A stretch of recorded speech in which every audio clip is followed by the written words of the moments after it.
ஸ்ரீ குருப்யோ நமக.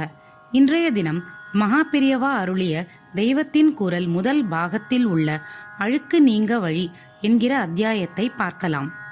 ஞானத்துடன் அறிவுடன் பார்த்தால் எல்லாவற்றையும் ஆனந்தமாகவே பார்ப்போம். ஆனந்தம் முடிவில்லாதது. உண்மை எது என்று அறிந்தால் எல்லாம் ஆனந்தம் என்று காண்போம். ஞானமும் ஆனந்தமும் ஒன்றுதான்.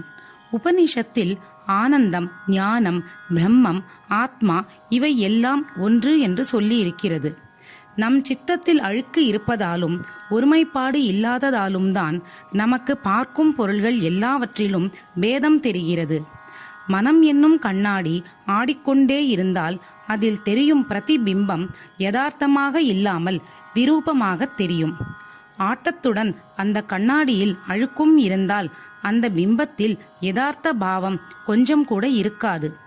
இதுபோல் நம் மனதிலும் அழுக்கு இருப்பதால் பொருள்களை அது உள்ளபடி ஆனந்த வஸ்துவாக பிரதிபலிப்பதில்லை. பைத்தியம் பிடித்த ஒருவனிடம் இந்த தடியை 1/4 மணி நேரம் பிடித்து கொண்டே இரு என்றால் அவனால் முடியாது. நம்மால் அந்த தடியை 1/4 மணி நேரம் பிடித்து கொண்டிருக்க முடிகிறது. ஸ்தூல வஸ்துவை நம்மால் பிடிக்க முடிகிறது. ஆனால் ஒரு பொருளை மட்டும் குறிப்பிட்ட நேரம் வரை நினைத்து கொண்டு இரு என்றால் அப்படி செய்ய முடியவில்லை.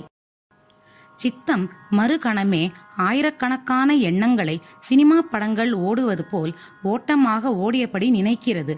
ஆகையால் நாம் எப்படி பைத்தியங்களை நினைக்கிறோமோ அதுபோல் மகான்களுக்கு நாமும் பைத்தியமாகத்தான் தென்படுவோம். மனம் கட்டுப்படுகிற வரையில் எல்லோரும் பலவகைப்பட்ட பைத்தியங்களே. அழுக்குடன் உள்ள கண்ணாடி ஆடுவது போல் நம்முடைய சித்தம் தோஷத்துடனும் ஐகாக்கிரதை இல்லாமலும், அதாவது ஒருமுகப்படாமலும் இருப்பதுதான் இதற்கு காரணம். தோஷத்தை எப்படி போக்குவது? நமக்கு அழுக்கு என்பது தேகம். இந்த தேகம் எதனால் வந்தது? பாபத்தினால் வந்தது. அந்த பாபத்தை எதனால் செய்தோம்? கரச்சரணாதி அவயங்கள், அதாவது கை கால் போன்ற அவயங்கள், மனம் இவற்றினால் செய்தோம். சுற்றியுள்ள கயிற்றை அவிழ்க்க வேண்டி இருந்தால் சுற்றினபடியே மறுபடியும் திருப்பி அவிழ்க்க வேண்டும். அதே மாதிரி அசத்காரியங்களை சத்காரியங்களினாலும் பாவங்களை புண்ணியங்களினாலும் தொலைக்க வேண்டும்.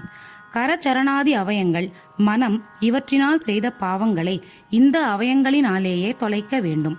தானம், தர்மம், கர்மானுஷ்டானம், ஈஸ்வர நாமோச்சாரணம், ஆலய தரிசனம் முதலியவையே சத்காரியங்கள். பாவத்தை போக்குவதற்கு இவையே உபாயம்.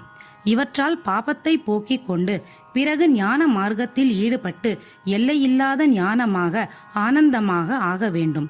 இதுவே இந்த அத்தியாயத்தின் சாராம்சம். குருவே சரணம்.